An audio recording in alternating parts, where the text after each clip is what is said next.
That's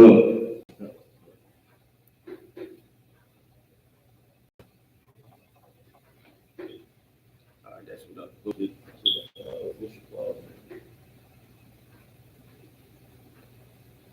it. Hit the next one. It just hit the space key. Hit the space key. There you go. Right there. Yeah, some ice in it, if you would, brother. Oh, okay.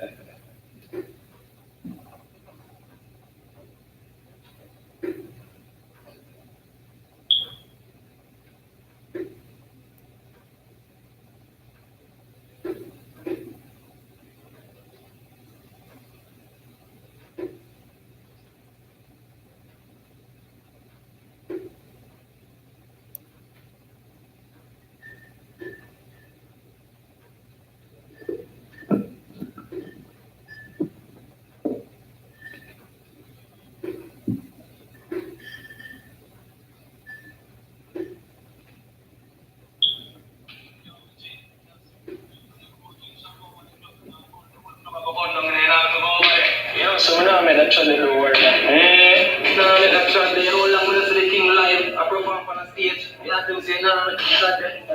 When going to the scene, you can make one scene. Those place them can go. We go anywhere we want go. Invite them until we set them down. Nobody don't know them.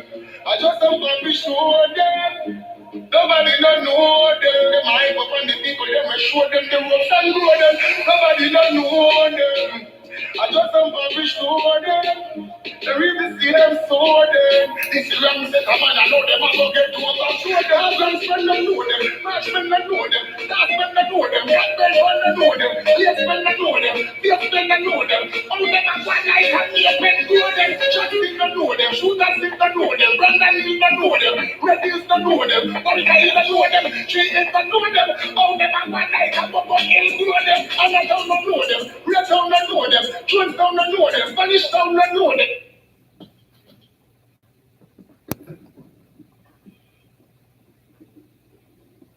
What's going on, Facebook?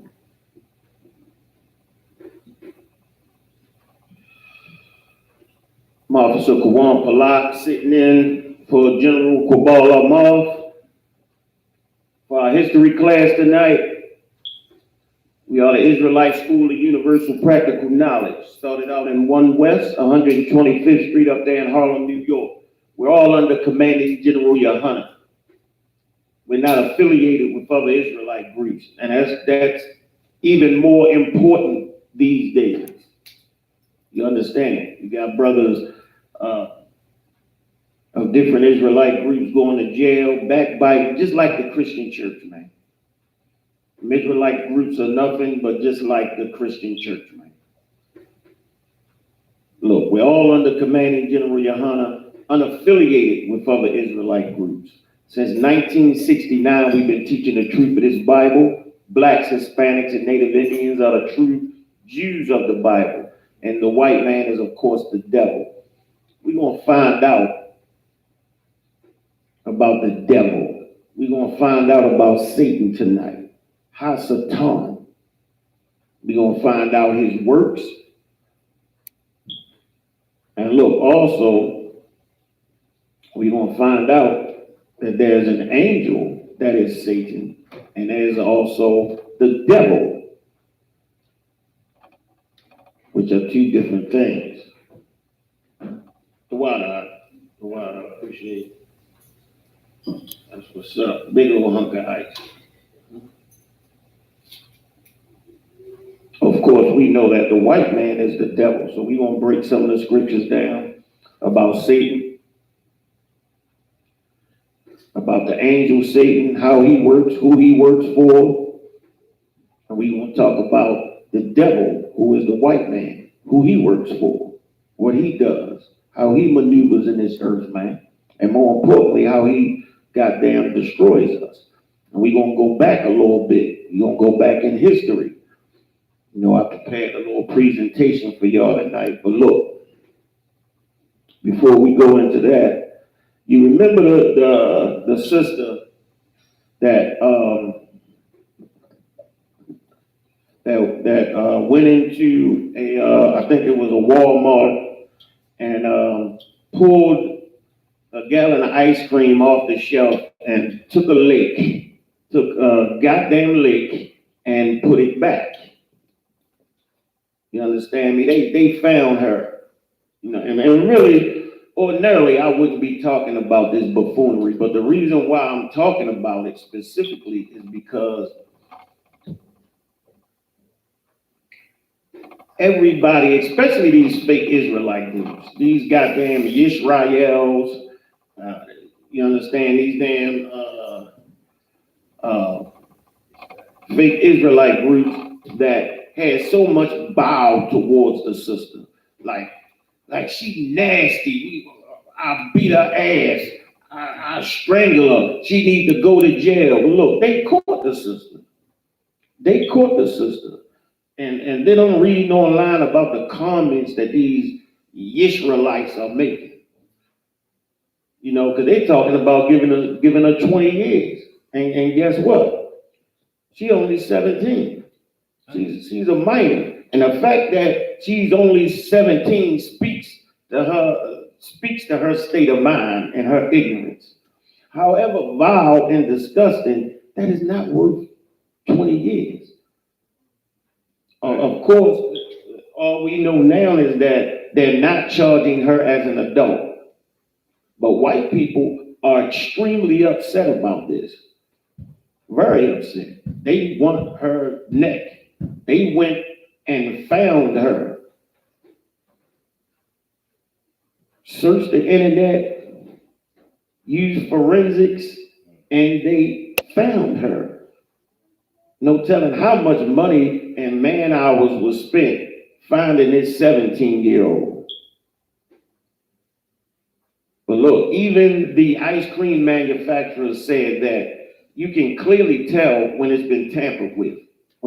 Because in the freezing process, the ice cream pulls the top in and all the air comes out. So if you pull it and it comes straight off, you know it's been tampered with. You understand? It takes, a little bit of muscle to get it off the first time. But look, it was a nasty thing to do. It was a vile thing to do. She's 17 years old and simple. You understand? There goes her simple behind right there. She's simple. 17 and simple, think it's a joke. You understand? To do these vile things. But this is the culture in the country that she grew up in. Not giving a damn about anybody else. Not giving a damn about who you may hurt. Not giving a damn about who you may offend. You understand? This is nasty and it's grievous. But the thing that concerns me is how these Israelites have no goddamn love for their people. Yeah, lock her up. Give her ass the whole 20 years. Do this, do that to her. Beat her up in jail. Why you got so much bow towards black people? Why do you have so much hatred towards black people? What is this so-called being an Israelite, Yisrael religion so-called doing for you? Certainly not giving you brotherhood. You want a 17-year-old to go to prison for 20 years because she took a lick off of ice cream, put it back in the freezer? Yeah, it's nasty. It's disgusting. But she's 17 years old. And when white people get their hands on her, they want to throw her away. She already then admitted to it. She already admitted to doing it and took responsibility for it. But see, when white people are concerned, they'll take that and use it against her. They'll use that confession right against her because they have no empathy. And then when we have no empathy at all for each other, what happens? She gets thrown away and nobody gives a damn. She goes in some juvenile detention somewhere, or they might just turn around and charge her as an adult. they'll make up some type of charge, assault, first degree assault, or something ridiculous like that. Like she meant to give somebody something, or poison somebody, or do something to somebody. And you can tell she's just simple. But to the mind of a Christian, a Israel, which is a goddamn Christian, they want the sister hung for something so minor. You got white police officers that have shot black men in the back, murdered them, got found guilty, and not got 20 years. Not even got 10 years. But I hear them screaming, they want the sister to get all of it. They won't release her name because she's a minor. But it shows you the level of love these Israelite groups really have for black people. When for real, they're just like the Christian church. They left the Christian church and to another Christian church that's a little bit more structured, that hates black people just the same. Just the same. They want a 17-year-old basically hung for taking a lick off of an ice cream and putting it back. It's nasty. It's just a nasty thing. And she should get maybe probation or something for it. You understand? And you know, maybe some curfews or something for her not to do little stupid stuff like this, man. But her life don't need to be ruined because of it. Like we don't think. We give other races of people strength to come against us. Now, since you have, you know, black people too saying to put her away, white people ain't gonna have no bones about it. They gonna go straight in on that system. Right. They gonna go straight in because for real, they probably want to murder her for that. A black man would have been murdered for that 50 to 100 years ago. He'd been murdered for that. A black woman too, a black child as well. Emmett Till whistled at a white woman. Matter of fact, after they murdered him, tortured and murdered him, 30 years later, she said he didn't even do that. Right. She just pointed him and picked him out and murdered him. Look, one thing we got to stop doing. Let me get one scripture on that before I go to.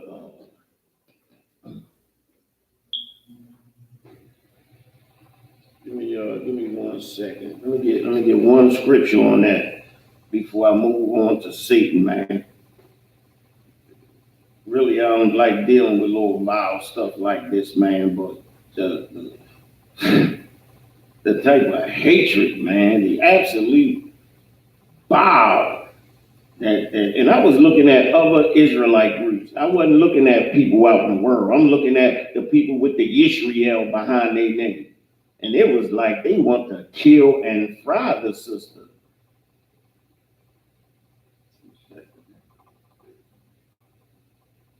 Matter of fact, give me envy not the oppressor and choose none of his ways.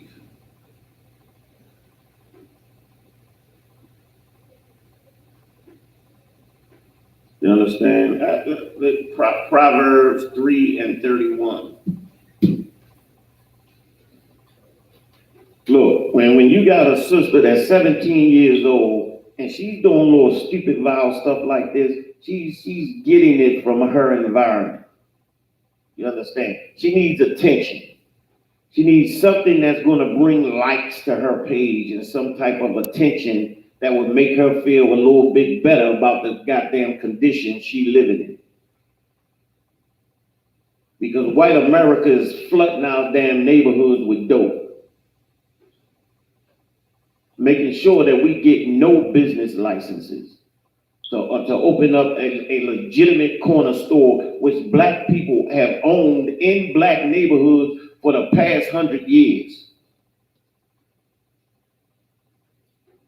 But white America makes sure that all of that is taken, that our children have no other choice but to do dumb stuff like this. Right. Or go in the street and do dumb stuff and murder each other. Look, we understand that every drug deal has the white man's stitch on it. Every drug deal. Every pound, every ton, every key of dope that funnels into the black neighborhood was produced by white, transported by white America. We understand this. You understand? In Isupk, we don't have a fog on our goddamn eyes, man. You don't need to tell us who our enemy is. Got little girls doing little dumb stuff like this and then turn right around and punish them severely for it. I mean, we already know the disparity in judgment in courtrooms and in the criminal justice system. We already know that there's a large disparity between black and white. We already understand this, and we pushing them to give a 17-year-old a grievous sentence for something dumb, for a prank. If it was a little white boy, nobody would open their damn mouth. They'd be like, he need a spanking for that. There was a white homosexual male that took a bottle of Listerine, I don't know if it was Listerine, but it was mouthwash. Took it off the shelf, opened it, dumped it in his mouth, gargled it, spit it back in the bottle, topped it up, put it back on the shelf. I don't hear nobody talking about track him down. He put it back on there and said, have a nice day, guys. Switched, slipped his neck, snapped his fingers, and walked off, and nobody said a damn word. But they want to destroy the system for acting like white people. That's what she's doing. She's acting like white people. She's thinking she can do what white people do. She wants attention. The same thing Dylan Roof wanted when he walked up in the church and murdered 9 black people. He wanted attention. He wanted to draw attention because he blamed black people. So he wanted to draw attention to himself. Look, stop acting like white people, man. You got that scripture? Go ahead. Proverbs 3, verse 31. Envy thou not the oppressor. Envy not the oppressor. Who the hell is the oppressor? Are we oppressing white people? Who is the oppressor? Who is your oppressor? The scripture says, envy not the oppressor, man. But that's exactly what we're doing. When we go do little dumb stuff like this, when we inject ourselves in this world and become like white people, that's how we need attention, like she needs attention, man. That's how we need attention. When we inject ourselves in the white man's society and we start pulling goddamn ice cream off the shelf and licking it and put it back. What's going on, General? All right, Shalom. Doug. What you call it, brother? When the general walked in? I'll walk upon y'all? No, go ahead. Come on, sir. Let's finish that scripture. And choose none of his ways. None of his ways. We should not be in a damn Walmart looking for attention, acting like white people, man. First of all, it's disgusting to leave your bodily secretions on some food that somebody else may buy. You don't even know that the person who may buy it. But this country is such a disgusting place that the culture of it is to violate other people. America has a rape culture. meaning to take and to violate. To take, it doesn't matter. You leave your bodily secretion doing something, it don't matter who you hurt. Because America has a rape culture. Go ahead, Al. For the forward is abomination to the Lord. The forward is an abomination to the Lord. Look, this disgusting things that we do, man, is an abomination to the Lord. The Lord hates it. When we act like these other nations of people, and the Lord been saying this from the beginning, not to go into their ways, man, not to act like them, not to be like them. I know we all desire for this to be over and in the kingdom, but look, we can't in the kingdom act like white people, raping their women and murdering and going on a killing spree. Look, we got to be the people the Lord meant us to be. Right.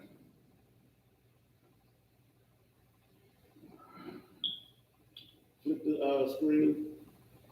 We gonna get off of that. I just wanted to hit on that real quick because of the bow that these other Israelite groups had for this sister that took a lick off an ice cream, a gallon of ice cream. However vile and disgusting it was, the sister don't deserve 20 years in prison for it. Like they pushing for the sister to be beaten, violence to be done against the sister. Look, how is that Israelite Christian religion helping you when you have no empathy at all for your own people? It ain't helping you. All right, look, we're gonna get into Satan, Hasatan in the Hebrew. We're gonna find out his ways. Go ahead, brother.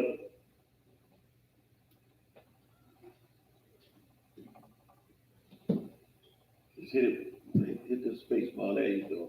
Get me Isaiah 14 and 12. Look, this is how the Christians look at Satan.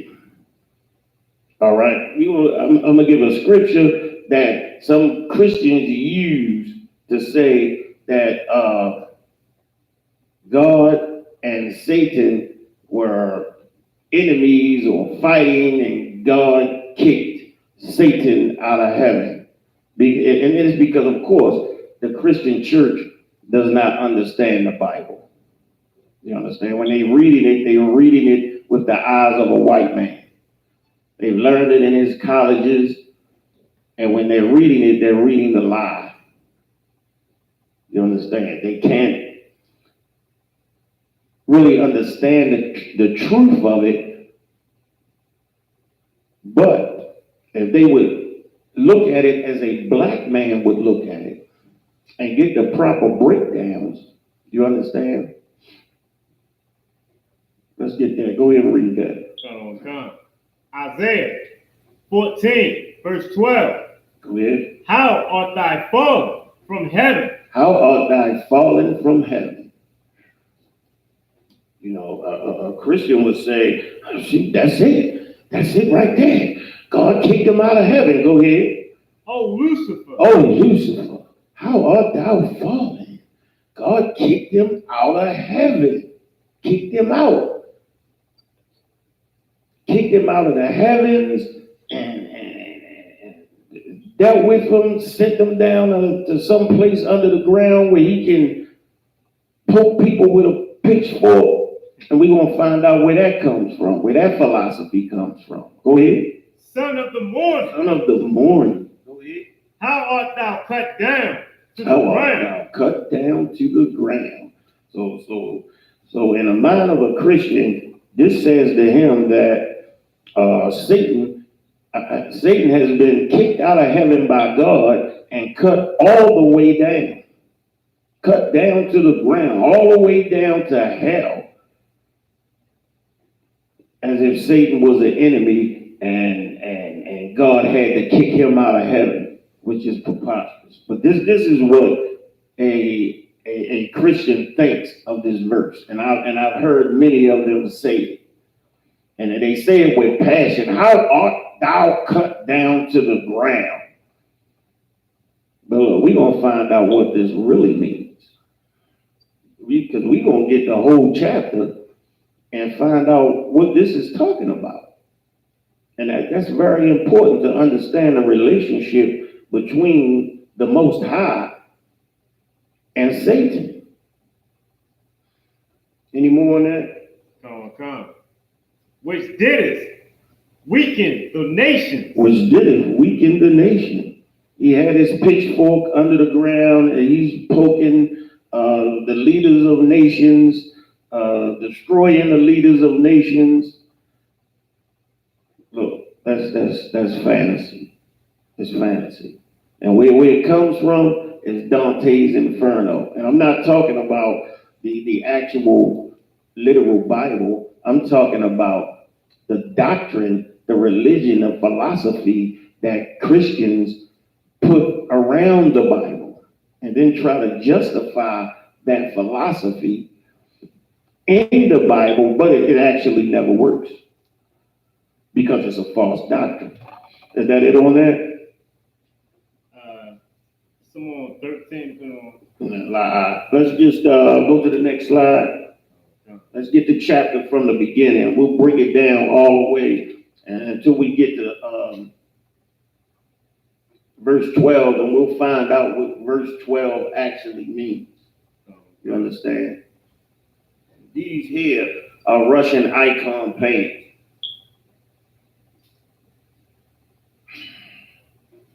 Russian icon paintings, which the color of the angel match with what's actually in the Bible. They had burnished brass skin or sparkle, skin that sparkled, burnished brass. All right, let's start at 1. We're going to find out what verse 12 actually means. So remember, we were at verse 12. We're going to start at the beginning of the chapter, and we're going to break it down all the way to 12. All right? Check my screen online real quick, brother.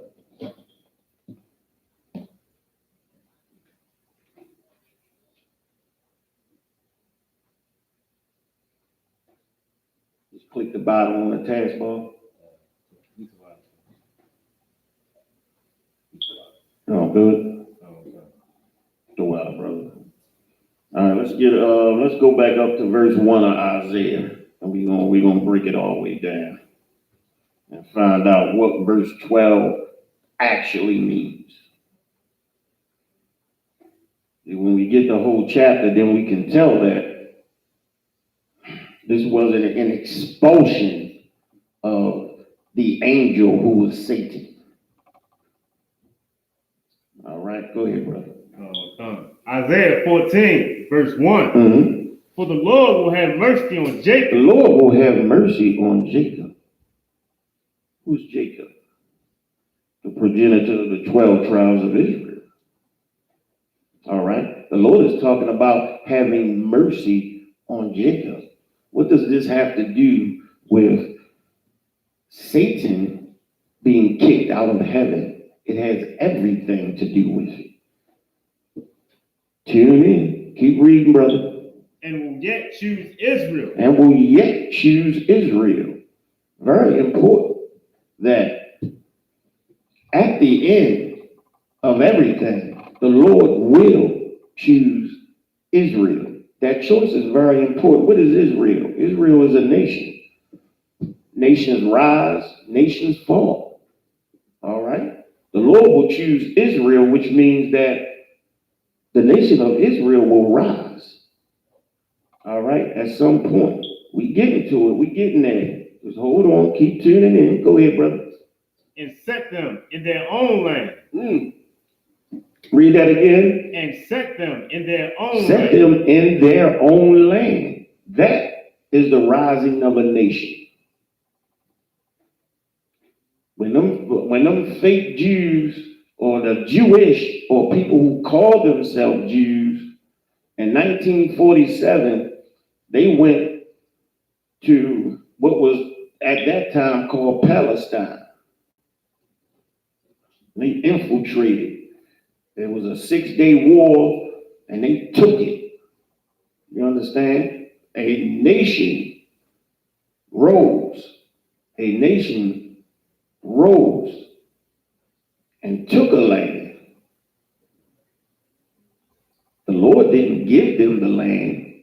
They took it with the help of America and the United Nations.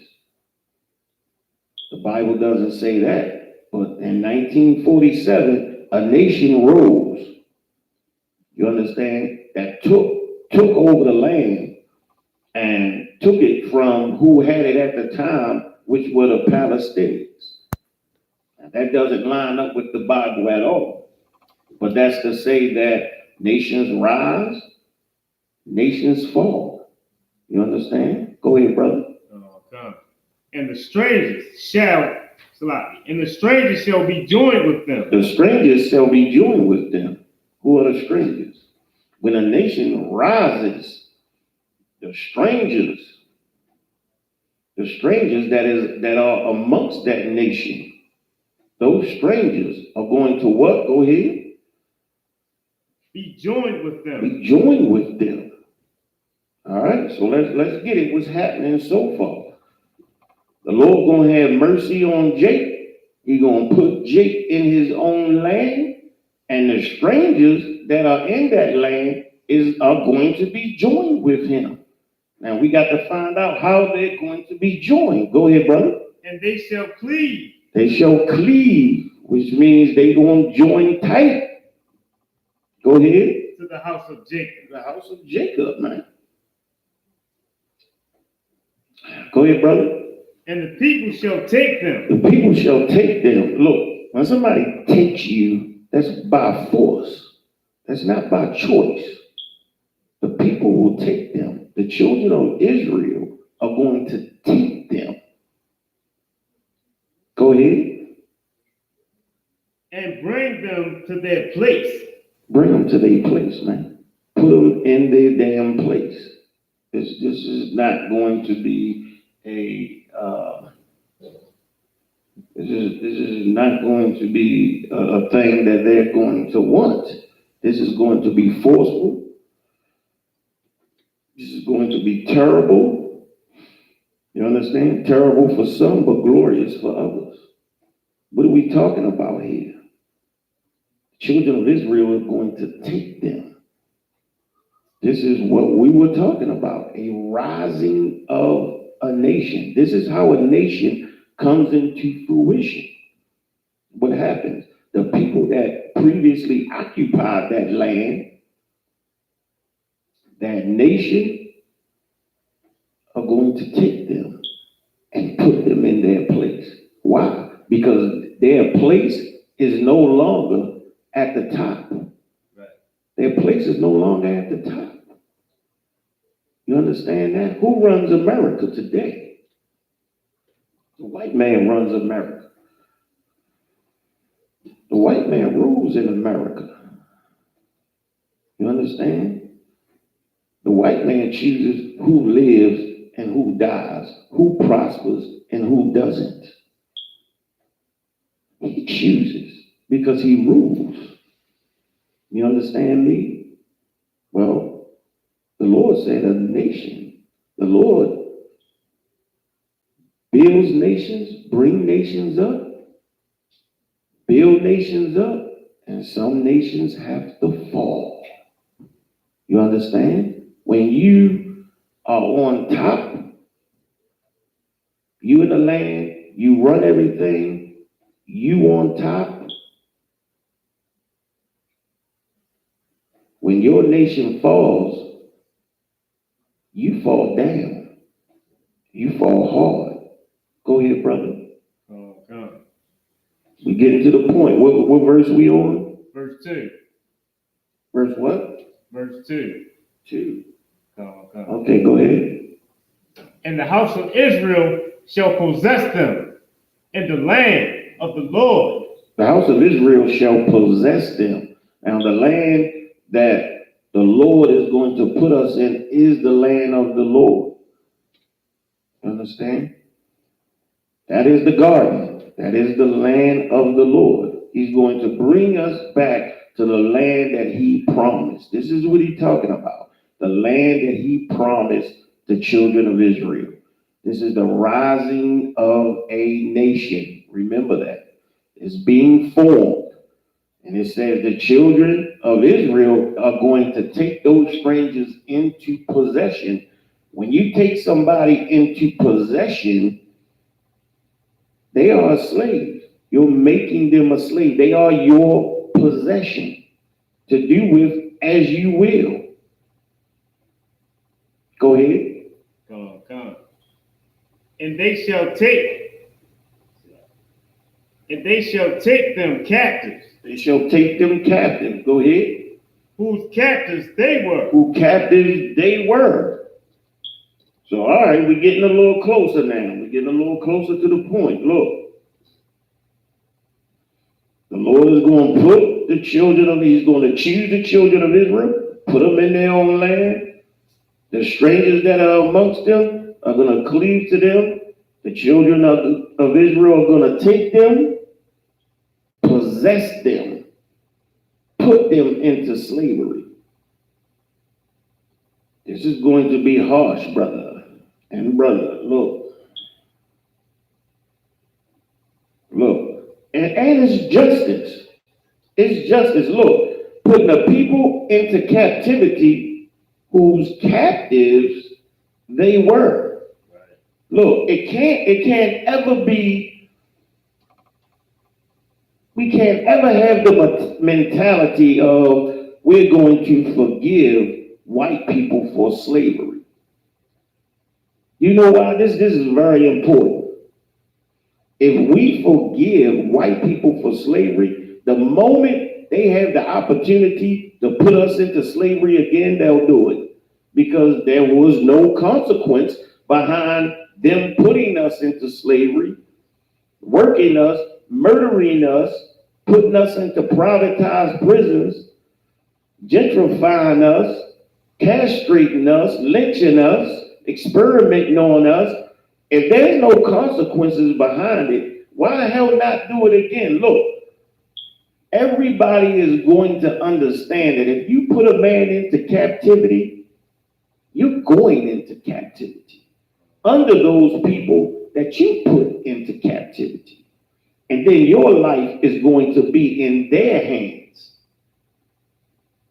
And then you got to leave it up to them how cruel they're going to be. Like we leave it up to white people. Like we continue to beg them for reparations and beg them to be under them.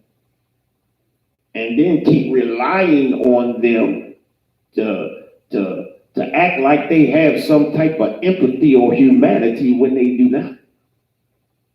But we keep wanting to place ourselves in a position of weakness underneath them. And we keep getting the same goddamn thing we've always gotten. Look, we're getting closer to the point. I ain't gonna get off the subject. We're getting closer to the point. Go ahead, brother. Verse 3.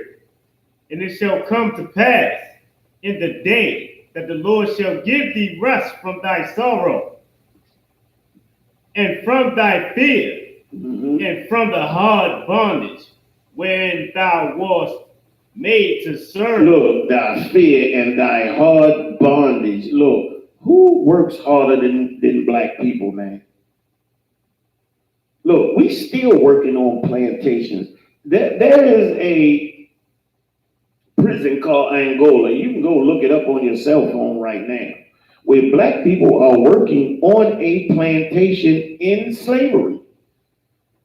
Working every day for cans of tuna fish and oodles of noodles, and working from sunup to sundown on a plantation, producing for white people, for the white society. It happens in Baltimore. Let me tell you something about Baltimore residents. I ain't gonna go too far into it, but look, when black people get time for a criminal act in Baltimore, generally they'll take us to Hagerstown. Why Hagerstown? Hagerstown is a white town. It's a place where white people are. Why would they build a prison for basically and mainly black people to be in the neighborhood or close vicinity of white people? I'm gonna tell you why. Look, when you go to that prison in Hagerstown, what you'll recognize and see is that the COs there, a lot of them are mostly family members, close friends, people that grew up together. Why? They're all right in the town. They got good jobs, good benefits, all of the different products that are produced on that farm, because Hagerstown is a farm. It has farm animals. It is growing everything from what was they growing out there? Lettuce, tobacco. They growing a lot of different products. And look, those fresh products are funneled right to that white community. Beyond that, the state gives Baltimore City money for every resident. That's why we have a census. Well, guess what? When your address is in Hagerstown, they send that money to Hagerstown. So Baltimore City is not getting that money. That money is going to Hagerstown. So white people are sitting back, living very well off of the money that the federal government is sending Hagerstown for all the brothers that are locked up in that prison. And look, they only paying about 25 cents a day to feed the brothers. Privatized prisons work well. They work very well for white people. When you understand the business and the mechanics behind it, man. But this is a hard bondage that we're suffering here. You think slavery over? You done lost your goddamn mind. Look here. Look here. We got such a fog over our eyes, man. We got such a fog. That's why we're so destroyed. And a lot of times the truth is right in front of our face, but we won't even say it because of Christianity. But look, let's get back on the point. The Lord is going to relieve the children of Israel from that hard bondage. He's going to rise a nation of kings that were always kings.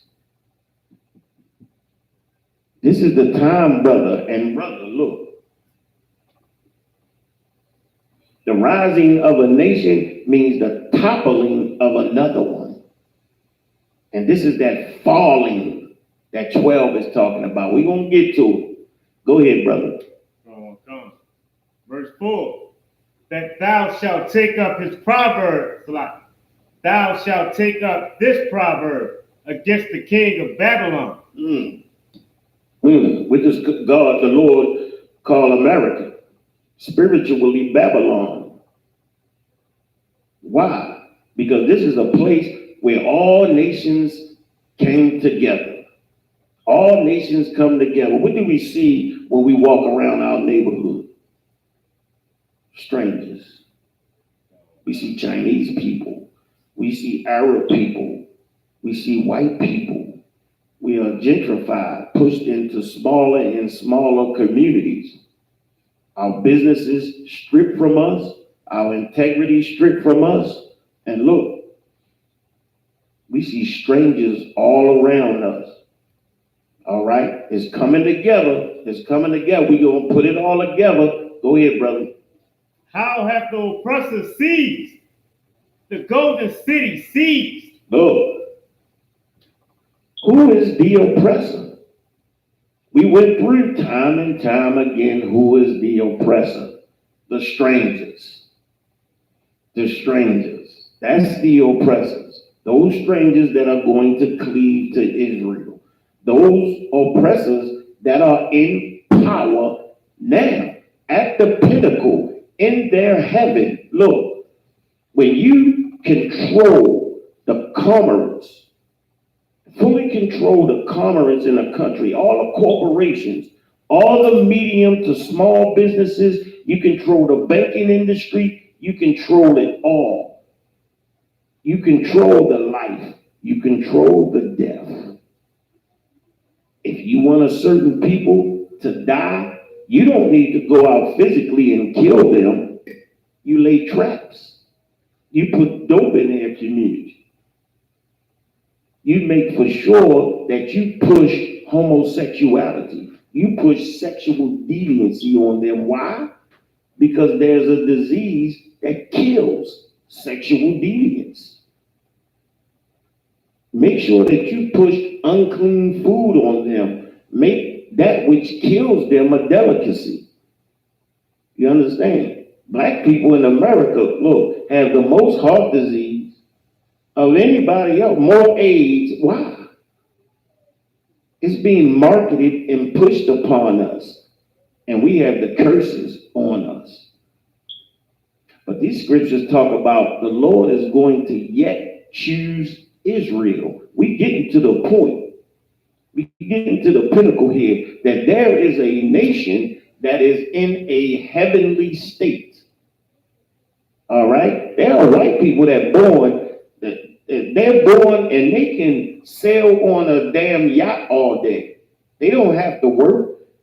They don't have to worry about where their next meal gonna come from.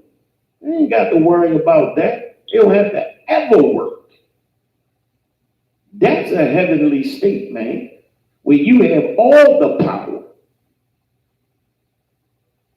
As though you have it handed to you as a generational inheritance. As though, Saladia, as though black people have no inheritance at all. We have no medium to small businesses anymore at all. So every subsequent black child born has to scratch his way up from nothing. That's how it works. But you have a nation that is in a heavenly state. They're in heaven. They don't have to have the stress of paying a gas and electric bill. That's never going to happen to them. They don't have their stress. The maid pays that bill. The financial advisor pays that bill. Go ahead, brother. Oh, God. Verse 5. The Lord hath broken the staff of the wicked. The Lord hath broken the staff of the wicked. What's that? The toppling of a nation, a wicked nation. The Lord has broken the staff, the stronghold of a nation that is in a heavenly state. We coming closer to the point. What verse we on? Verse 5. All right, give me a time check. 8:04. 8:04. Come on, let's move. And the scepter of the rulers.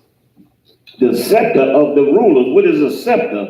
A scepter is something that a king holds, which signifies his authority, which speaks of his authority. This scepter right here says, I am the king. I am in a heavenly state. I rule. I rule with my scepter from my chair. I have rulership. This is the significance of the scepter. Go ahead. Verse 6. He who smote the people in wrath with a continual stroke. Good night. Look, smote the people in wrath with a continual stroke. It don't matter who was president in the United States of America. It really doesn't.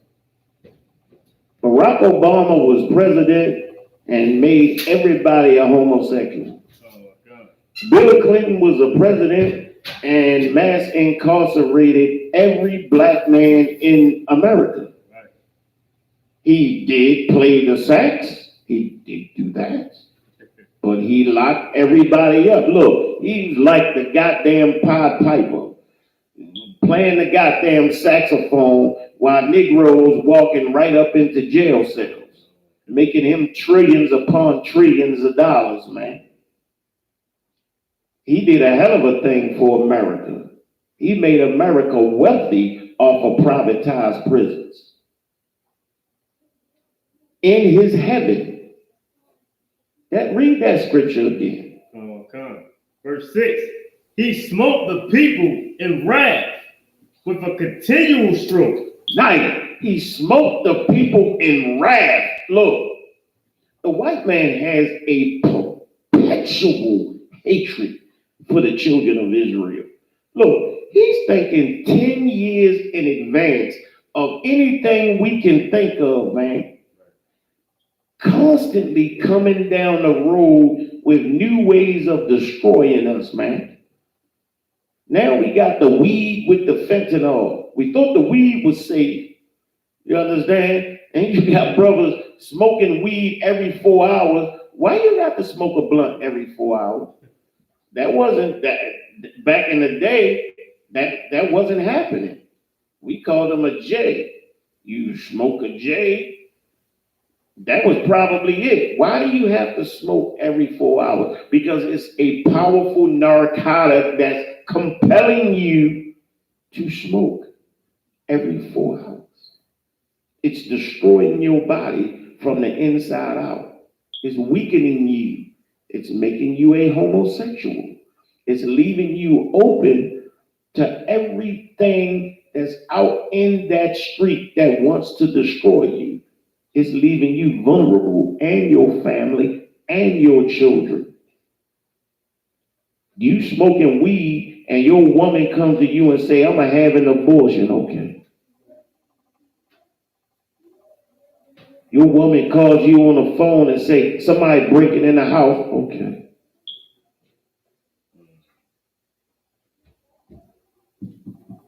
The white man is the devil.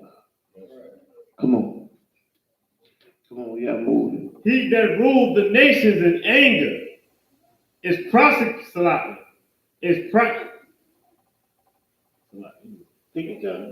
Prosecuted, and none hindered.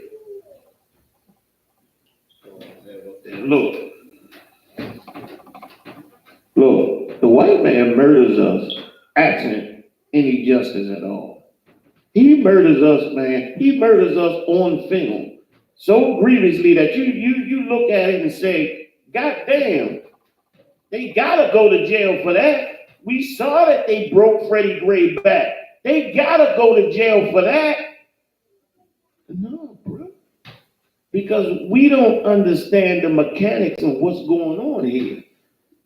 We don't. It was a brother asleep in his car. Asleep in his car. 6 police officers shot him 55 times in 2.4 seconds. 55 times. And you know what? They were found not liable. Because they said that the brother moved. And apparently, according to the law, you don't have to pull a gun up and point it at an officer. You just have to move. And they killed him. And it was a righteous killing, according to the police. We know he was murdered. But according to the police, it was righteous. And of course, they're in their heaven. They run the law offices. You understand? They run the police stations, the prosecutor's office, the judge's chambers, the lawyer's businesses. They run all of that. See, that's what killed me when white folks say, it is happening and they're discriminating in America, but we don't have anything to do with it. Are you not the military? Are you not the police? Are you not the counselors and the teachers and the prosecutors and the judges? Are you not? Do you not make up this nation? That's the Nazis said the same thing about Hitler. Let me get back on track. Let's get back. You know I go off. Go ahead. What scripture we at? The wildest. What scripture we at? Verse 7. Verse 7. Let's go. Go ahead. The whole earth is at rest and is quiet. They break forth into singing. Go ahead. Verse 8. Yea, the fir trees rejoice at thee, and the cedars of Lebanon saying, since thou art laid down, no fellow is come up against us. Mm-hmm. These are the rising and falling, and look, this is the rising of a nation. It's coming. It's coming. Where we at? 7? 8? Verse 9. Verse 9, let's go. Hell from beneath is moved for thee. Hell from beneath is moved with thee.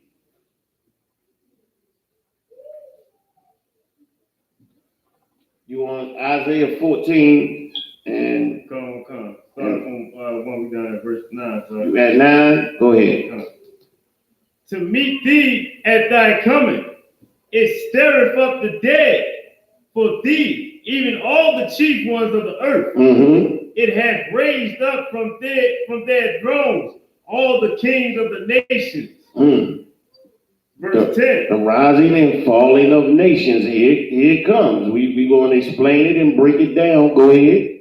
Verse 10. Go ahead. All they shall speak and say unto thee, Mm-hmm. art thou also become weak as we? Art thou become like unto us? A nation that had a nation into slavery now is going to go into slavery. So what's happening now? The roles are being reversed. You understand? So you have a nation that is in a heavenly state and a nation that is in basically a state of hell. So what's going to happen now? Where we at? 11? Go ahead. Thy cup is brought down to the grave, and the noise. Read that again. Thy cup is brought down to the grave. Brought down to the grave. Go ahead. And the noise of thy vow, the worm is spread into thee, and the worms cover thee. And the worms cover thee. This is look, this is going to be horrible. This is going to be horrible when this happens, man. This is not going to be a nice thing. Look, when you have a nation that topples another nation, it's going to be terrible. Go ahead, brother. You at 12? Come. All right, go ahead. Verse 12. Mm-hmm. How art thou fallen from heaven? How art thou fallen from heaven? What is this talking about here? Now, let's review a little bit of what we talked about. How art thou fallen from heaven? You understand? This is a nation. This is talking about a nation of people. A nation of people who are the devil, who treated the people, had the people in slavery, treated them grievous, vexed them. And we went over the scriptures, vexed them for years and years and years, had them into captivity and into bondage. Read it again. Verse 12. How art thou fallen from heaven? How art thou fallen from heaven? This is a nation that's being toppled while another nation rises. This is the white man. The white man right here in America, man. The white man right here, the white man that treats you so grievously on your job, man. He won't let you get overtime. He CCs the damn boss on every email that he sends you to embarrass you and to destroy you. And you know what he's doing, but of course, they're in power. You understand what's going on, but they're in power. You understand? Now, in the ISUPK, we learn to deal with these type of things. We learn to be patient. You understand? We learn to deal with things on on an educational level, on a level of patience, on a level of practical knowledge, not emotional. Look, in this world right now, black people, we got to be completely unemotional about everything, man. Everything we do, we got to go about life and be completely unemotional, man.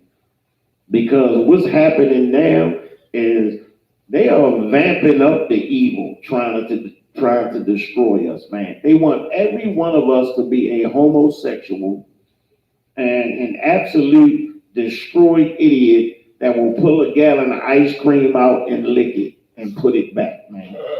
They want all of us to be that way. And look, we got to look at things completely unemotional. We got to deal with these situations because as we went over, white folks are thinking of things and dealing with it 10 years in the past before you ever even get a whiff of it. Look. Read it again. Come on, verse 12.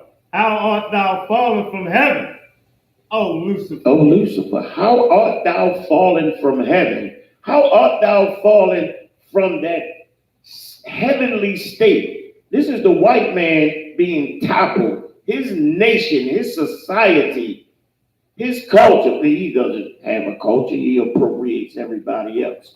But still, he's being toppled by the Lord. Why? Because the Lord did choose Israel. The Lord did put them in their own land.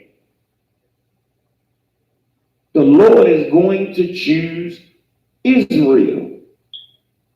This is the Lord putting white people in their place, destroying their disgusting, evil nation, man. This is the devil that the Lord is destroying. Go ahead. Come. Son of the morning. Son of the morning. Just think of it like the morning sun. White people have so much pride in themselves. They're like the morning sun. You understand? Well, look, everything about America, if you talk about anything white is pure, is cleansed. Anything black, it's dirty. It's disgusting. You know what? Vanilla beans are actually black.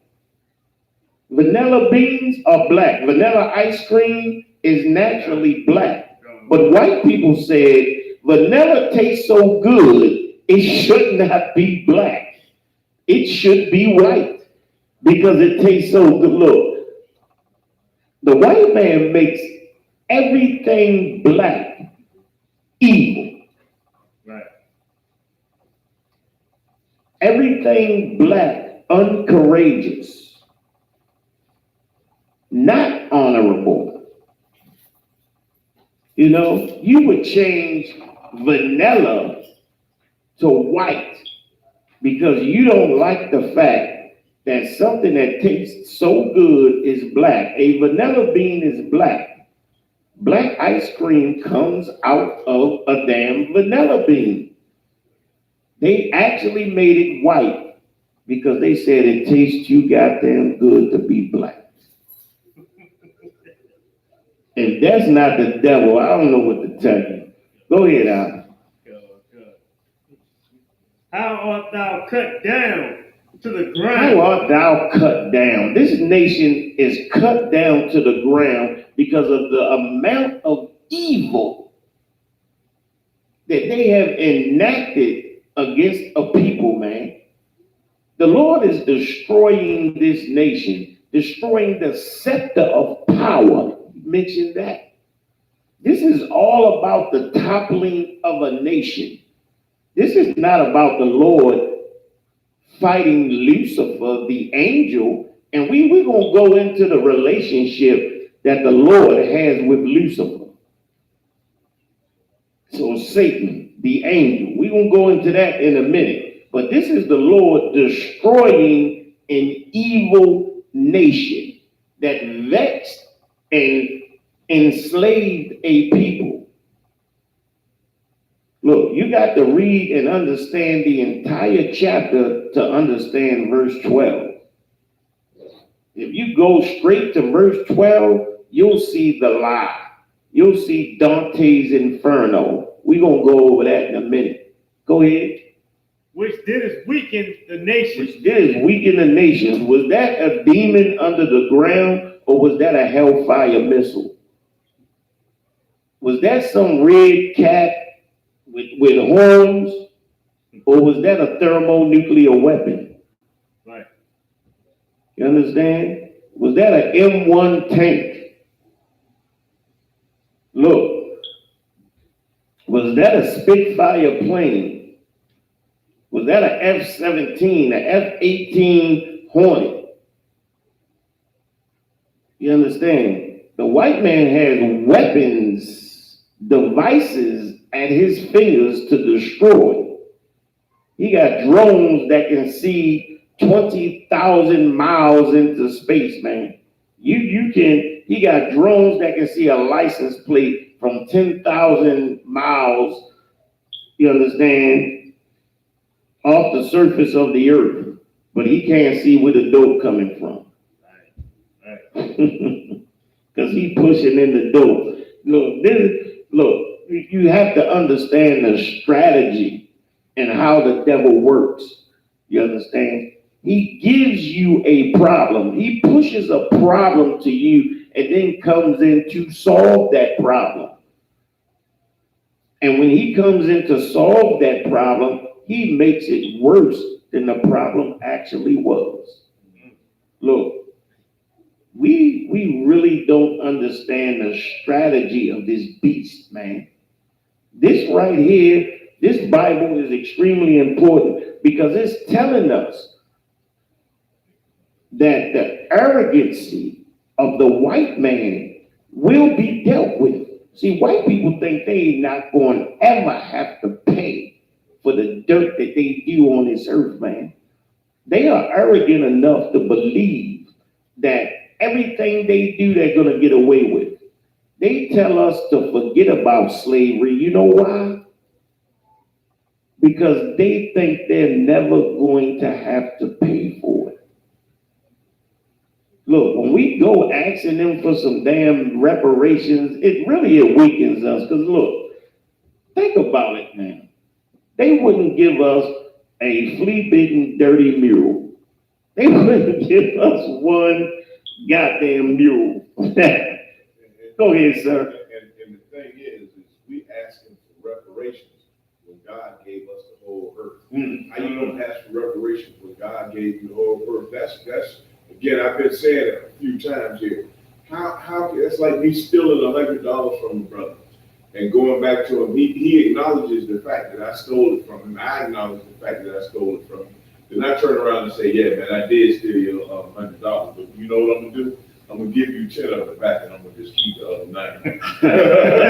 What kind of sense I'm gonna give you 10, I'm gonna just keep the 90. Right. That's what that's like. And then what Negroes don't understand is this: if they gave us reparations, if we were to receive reparations, then who's going to end up with the money at the end? Because you have to give it all right back to him. He can give you reparations, but guess what? In a year or two, after you spend out, he got the money back all over again. Now what you gonna do? What you gonna beg him for then? Go ahead. That's what's up, Joe. Get a general a hand for that. Look, reparations for black people would be a stimulus plan for white people. That's all it would be. You understand? Because what businesses, what unity do we have to actually hold on or grow any type of reparations that we would ever get? You understand? The Lord is talking about our reparations right here in this Bible.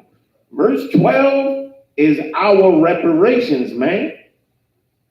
How art thou fallen to the ground, O Lucifer? Right. That's our reparations, brother. It's right there. You want reparations? Your precious master got to bleed, though. That might be a problem. You want reparation, get up in the work of the Lord. That's what's going to bring about Damn right. reparations. Right. And it ain't coming from Esau, it's coming from the Most High in Christ. That's right. It's coming from the Mr. Water General. Right. That's coming from the Most High in Christ. He's talking about it.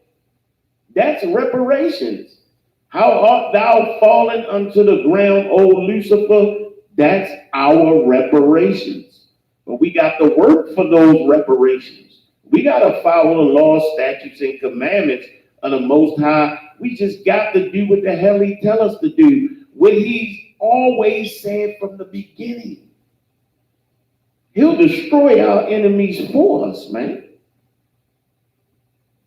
Our reparations, what was that, verse 2? Let's get specifically our reparations. Was that verse 2? Go back up to verse 2.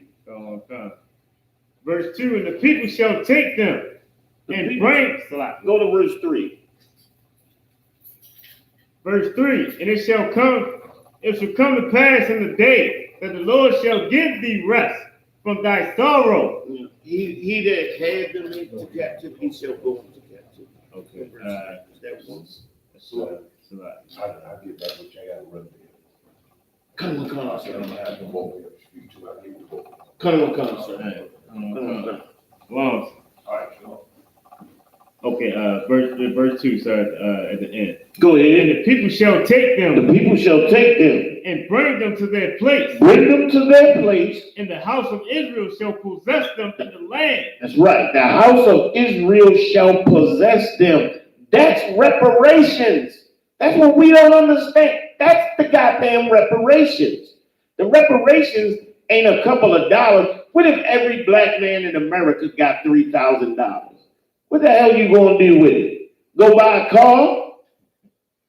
Go buy a car and get a damn car payment. Come on, man. Come on, we got to stop, man. We got to stop. Look, we got to stop thinking small. They had us in captivity. It's only justified and just that they go into captivity. Right. Come on, bro. Matter of fact, let's get the next slide. I think they got the point of verse 12.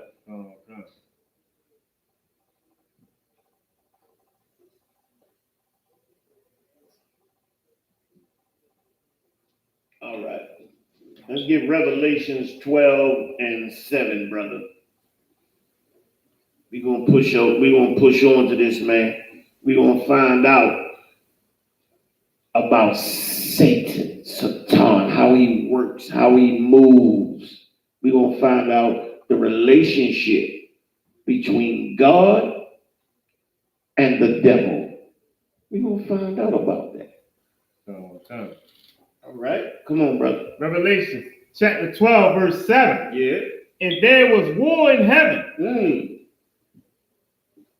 There was war in heaven. There's war in the heavens. Go ahead. Michael and his angels fought against the dragon. And the dragon fought and his angels. Look, Michael and the angels fought against the dragon. What is this talking about, man? Michael and the angels fought against the dragon. Who's the dragon? That dragon is that old serpent back in the Garden of Eden, man. That old serpent who was a belly-crawling liar. A white man who lied to Eve, a belly-crawling liar. But that white man, he now has hellfire missiles. He now has, what do they call them? Aircraft, super aircraft carriers that are 20 blocks long. He now rules the skies with F-24 Raptors, stealth missiles, thermonuclear weaponry. Look, this devil is now powerful like a dragon. Michael and the angels. These are the forces of God. This is the Lord's military. So you got the military of the white man and all his allies, NATO, France, even Russia. All of them going to come together. They're going to all come together and turn on the Lord. Michael and all his angels. The Lord is coming with a force that the white man can't even understand, but he's so arrogant in his mind, he'll even put a space force out in space to get crushed and disintegrated by the Lord. The arrogancy of the white man is what's going to destroy him. Go ahead, Come. Verse 9. It's like verse 8. And prevail not, neither was their place foot. Slightly. Neither was their place found anymore in heaven. No. The white man is going to fight. He's going to bring out his M1 tanks. He's going to bring out his missiles and his RPGs. He's going to bring out his grenades. He's going to bring out his centrifuge weaponry. He's going to lose and die in the attempt, and die painfully, because justice is going to come to white America for the barbarism, for the genocide that you've done against black people. That's not a lie, it's the truth. This country has done more atrocities to this black people than any other country on earth. You can argue whatever the hell you want to argue, say whatever the hell you want to say, but look, white people in this country have been grievous and barbarous to the Lord's people, man. And there will be justice for what's been done. The Lord is a God of justice. There will be justice. Go ahead. Verse 9. And the great dragon was cast out. The great dragon was cast out of his heaven, man. The white man will no longer be able to sail his yachts and live in his tall buildings and dwell in Trump towers and his room with gold walls and fish tanks all over the place. The white man ain't going to be able to live like that no more. He ain't going to be able to live up high in his habitations, in his penthouse on a 125th floor, where he got a pool out there and a garden out there at the top of a damn rooftop, where he making millions upon billions in his hedge funds, where he got oil tankers and doing whatever the hell he want to do in this earth, going over to Russia and raping kids, going over to Africa, adopting kids and putting them into slavery and raping them. White man will no longer be able to do these grievous things, man. He'll no longer be able to push his propaganda on black people, pushing them and making them to be homosexuals and sexual deviancies, man. Dealing in bestiality and necrophilia and all of this garbage. He'll be exposed as being the devil the Bible speaks of. That's going to be a mainstream term. The white man is the devil the Bible speaks of. Right. The Lord is going to bring that out. The toppling of a nation. The great dragon will be destroyed. Go ahead, Al. Come. And the great dragon was cast out, that old serpent. That old what? That old serpent. That old serpent. That old white man all the way back in Genesis. All the way back in back there in the book of Genesis, where he beguiled Eve. He beguiled her. Well, look, he's now a dragon. He's now strong.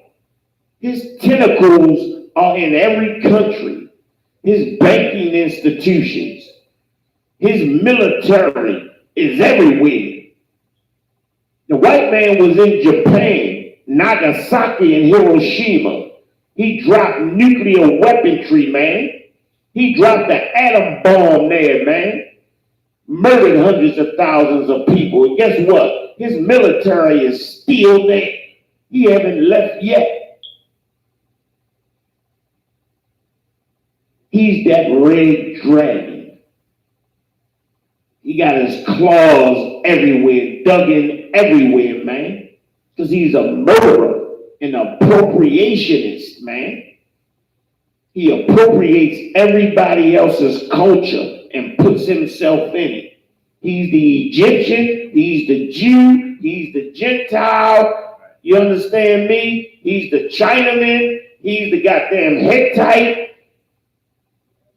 You understand? He's the Atlantean. He's every goddamn body. But he's nobody. Go ahead, Al. Okay. Called the devil. Called the what? The devil. The what? The That devil. great red dragon is the devil, man. That's why we call a white man the devil that the Bible speaks of, man. He's that great red dragon that's in power, that murders our children, that has his hand in every drug deal, every gun used to murder a black child, the white man gave it to him and put the notion in his head and pushed a violent culture of gang and drugs, man.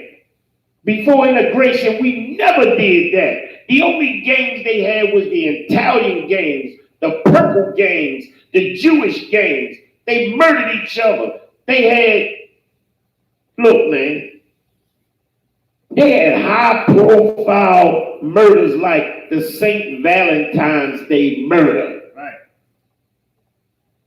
You understand me? Black people wasn't doing drive-bys. Black people didn't invent that. White people had the Tommy gun. They drove by and murdered everybody on the corner indiscriminately, man.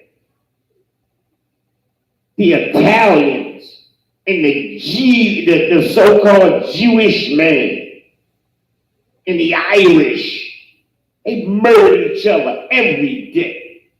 Every day. Until they got money.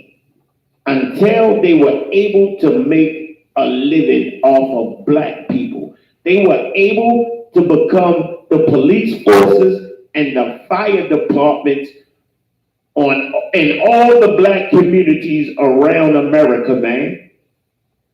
That was their reparations. Because everybody wasn't considered back in those days to be the white, or you had to be Anglo-Saxon to get the kind of the kind of power that all white people have today. But white people had to bring in the Irish and the Italian and the Jewish man to fully facilitate his power. Before, it was just British people or the Anglo-Saxons. You understand? They treated the Irish people as a lower state of people, but they had to give the Irish people, you understand, the money. And time check is 8:40. Oh. That's what's up. Let's start wrapping up. Look, God damn. Let's move on from this, man. Okay. That got me rolling a little bit. Where we at? Okay. Dante's Inferno summary. All right, go ahead. Click it again. Click it again. All right, read a little bit of that. Come. Dante's Inferno. Matter of fact, give me a second. I got to go back on it real quick. Come. Read that real quick. Come. Read it slow. Come. And the next slide. This is Dante's Inferno summary. Dante's Inferno, widely hailed as one of the great classics of Western literature, details Dante's journey through the 9 circles of hell. The voyage begins during Easter week in the year 1300. The descendant through hell started on Good Friday after meeting his guide, the eminent Roman poet Virgil, in a mythical dark wood. The 2 poets begin their descent through a baleful world of doleful shades, horrifying tortures, and unending lamentations. You understand? You see the picture and how it's depicted. You understand? I'll do the torment. This is his journey through his hell, through his 9 stages of hell.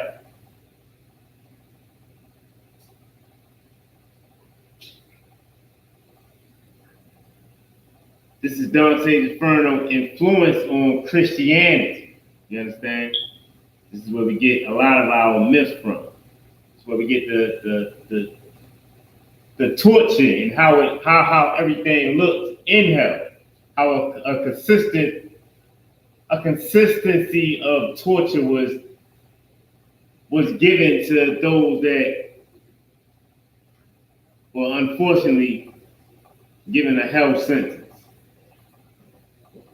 Dante took the Greco-Roman myth surrounding death and punishment and sanitized it with the Christian imagination of the lake of fire. Look, that's where we getting the damn philosophy of Christianity, man. That's where we getting the devil is some type of demon or some type of entity with horns, and he's under the ground poking people. Look, white people have gone to every continent, murdering and raping and destroying and building different societies and doctrine that destroy the indigenous people. That is the works of the devil. I got one more scripture I don't think is on here. You can go to the next slide. I'm going to find this real quick, then I'm going to end the class.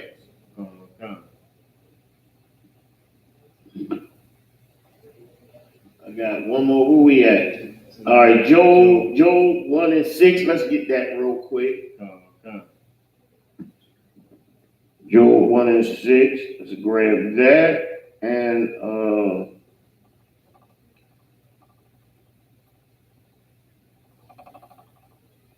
you can read that. Come. This is Job 1, verse 6. Now there was a day when the sons of God came to present themselves before the Lord, and Satan came also among them. And look, Satan came also among them. So here you got Satan in heaven, man. This is the angel Satan, which is different from the devil. You got to look at the context. This is the angel Satan that came to present himself to the Most High. What do you do when you present yourself? You say your name, you say your rank, and you bow down to the Most High. Go ahead. And the Lord said unto Satan, Whence comest thou? Then Satan answered the Lord and said, From going to and fro in the earth. Satan is talking about his job function.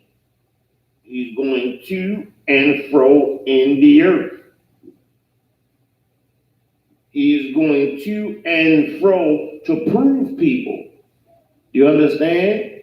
He's going to and fro in the earth to prove people for the Lord. You can't just say, I'm a man of God. You have to be proven. Look, that Satan's job is to prove you. He may bring some tragedy into your life, and then you may curse God. Right. You understand? Job never cursed God because he was a righteous man. But there's some brothers that will curse God. This is the job of Satan, to prove you. That's the angel Satan. He works closely with the Most High. Why would the Most High kick him out of heaven? For what? He works for the Most High. Right. Go ahead. Come. And from walking up and down in it. Verse 8. And the Lord said unto Satan, hast thou considered my servant Job, that there is none like him in the earth? Look, the Lord said, have you considered my servant Job? Because the Lord had a hedge around Job. And Satan couldn't touch Job. So the Lord put Satan on Job because Satan follows the orders of the Most High. This is the angel Satan. Angels don't go against the Lord, certainly are not the enemies of the Lord.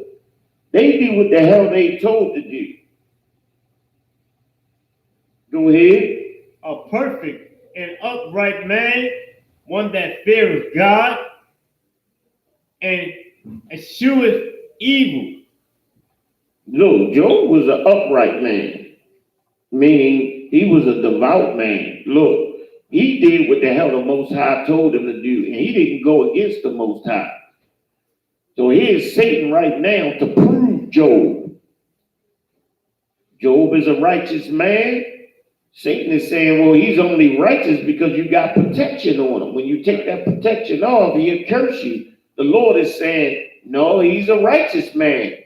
And the Lord was right. Job was a righteous man. Even though his whole family died, he was stricken with disease, he stayed true to the Lord. And that's how we should always do, man. We should always stay true to the Lord.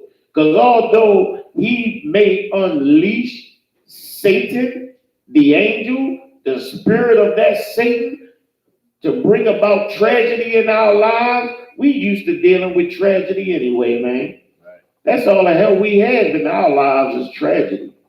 But look, we've been out here fighting for the devil the whole time, man, and we didn't know it. Let's fight for the Most High. Right. Let's go through adversity for the Most High. Give me a time check, brother. 8:50, sir. Good night.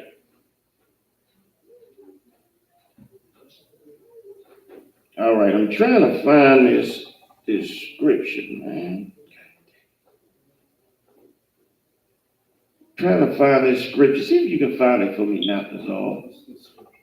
Who is after the works of Satan. This is talking about the white man who is after the works of Satan. The white man is, look, he does the work of Satan. Satan is an angel that proves people for the Most High. And look, he has a people just like the Most High has a people. The Most High has his jewelry, who are the Jews of the Bible, man. Satan, he also has a people, and they are after the workings of the devil, of Satan. And look, these people are a monstrous people. They genocide, they into all types of sexual deviancies, man. Look, you can go back to Greece and to Rome, and they was having sex with animals, dogs, bulls, all the way back then. Having same sex, you understand? But in the Bible, it says not to have sex with animals, not to have sex with a man, if you're a man. You understand? And how can it be a white man's book when it's completely against white culture? It's completely against white existence, man. Tells you not to be a homosexual, not to be a sexual deviant, somebody who has sex with dogs and sheep. Tells us not to follow after a people like that, man. You make any progress? Let's say,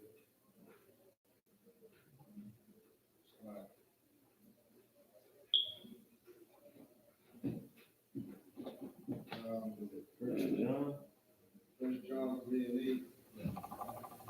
I don't think that's it. Who are after the comings of the works of Satan. Wait a minute. Let me see.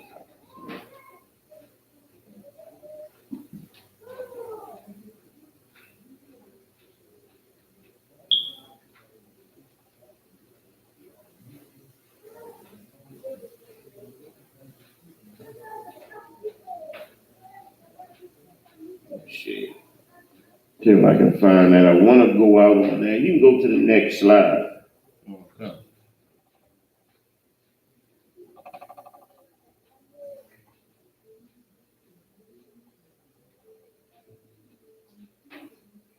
All right, where we at? Matthew 4 and 10. Go ahead to that. You want me to read that? Yeah, go ahead. Matthew chapter 4, verse 10. Then saith Jesus unto them, then saith Jesus unto him, Get thee hence, Satan. Get thee hence, Satan. This is Christ dealing with Satan, the angel Satan, who is proving him. The angel Satan is proving him. So the angel Satan is different from the devil who is after the works of Satan. I have got to find that scripture. We gotta find it. We have got to find that scripture. 2 Thessalonians 2 and 9. That might be, go to 2 Thessalonians 2 and 9. I think that might be it.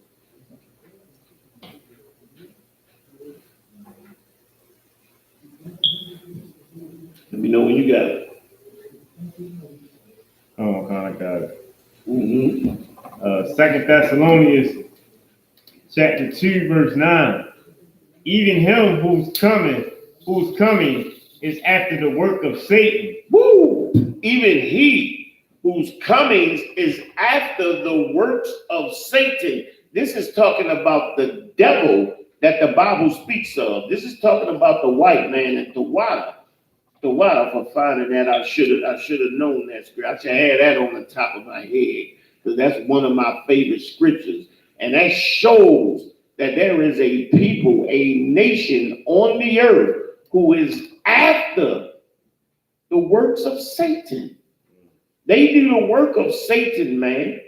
The Lord said that he would punish us with the nations. He would punish us with the fierceness of man.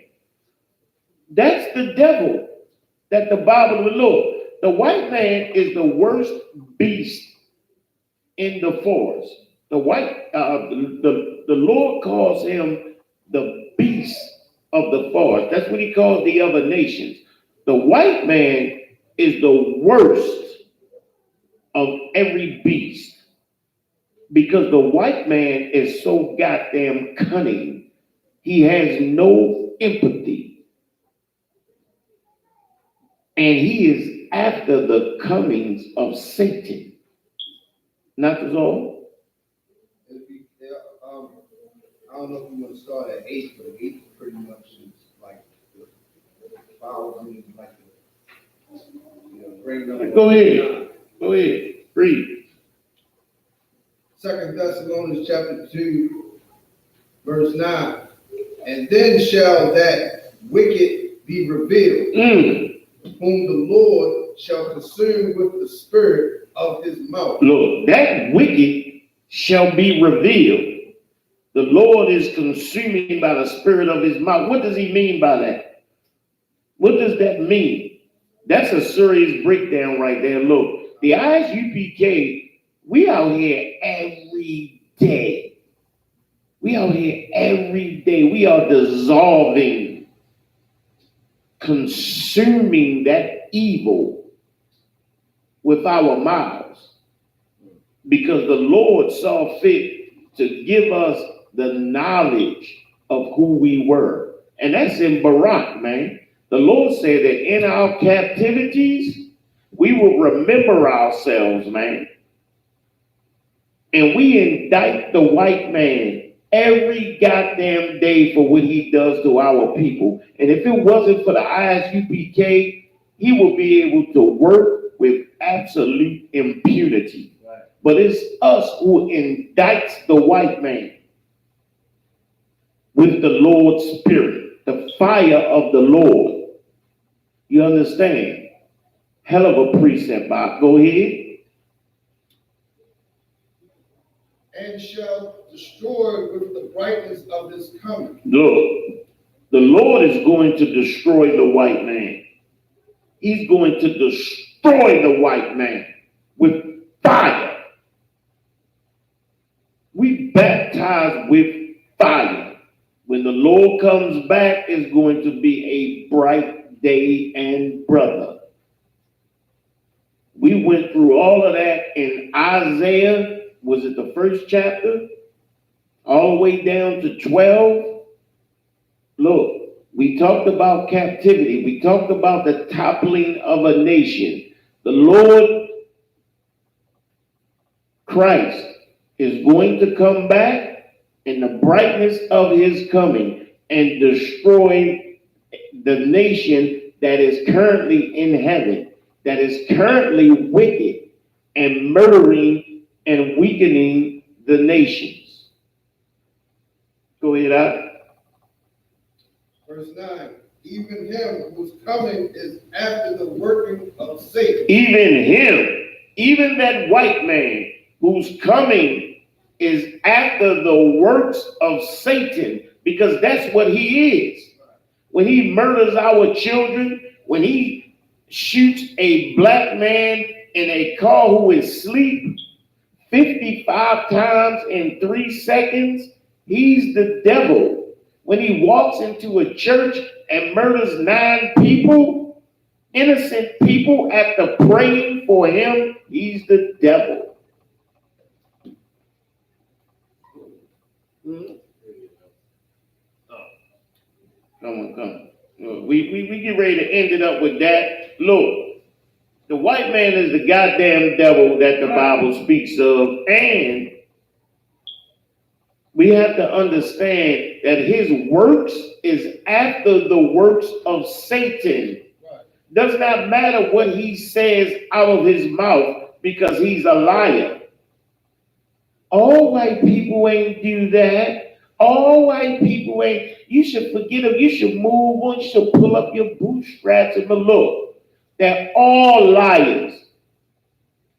And we should know up front and out front that if any white man tells us to forget about slavery, he's the goddamn devil. Right. That the Bible speaks of, man. And with that, I'm going to turn the class over to Precinct Officer 50 hours up.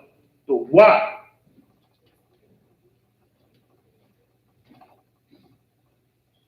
So security announcements. We got an ISUPK out of 1 West, 125th Street, Harlem, New York, under Commandant General Yohana.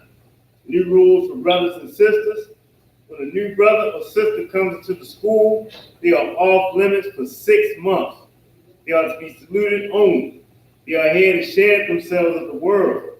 After 6 months, if a brother or sister has an interest in a particular person, he or she must get permission from the head to speak to a brother or a sister. There's another 6 months in which the brother or sister will court each other. After this 6-month period, the brother or sister will get permission from the head to marry. Tithes, which is a commandment, You can find this in Numbers 18 and 21 and Malachi 3:8-10. Means 10th in Hebrew, which is pronounced Ma'asharah. 10% of every penny of any increase the Lord gives you, give to the Treasury Department or teacher. Priest fund, free will for priests, not mandatory. Whatsoever amount you would like to give. Upcoming holy convocation. We got the cookout.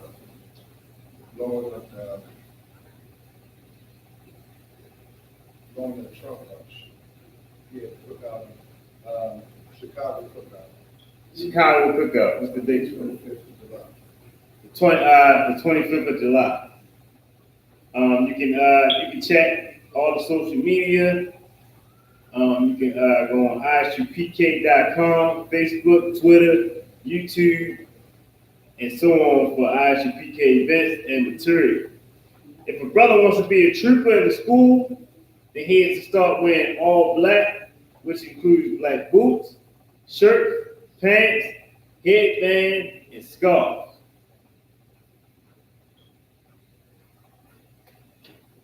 Go ahead. We want to give a Amani Isupk. We want to give a courteous salute to the teacher. Amani Isupk.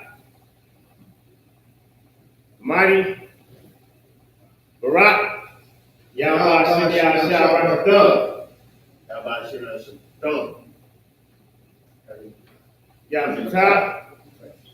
Class is finished.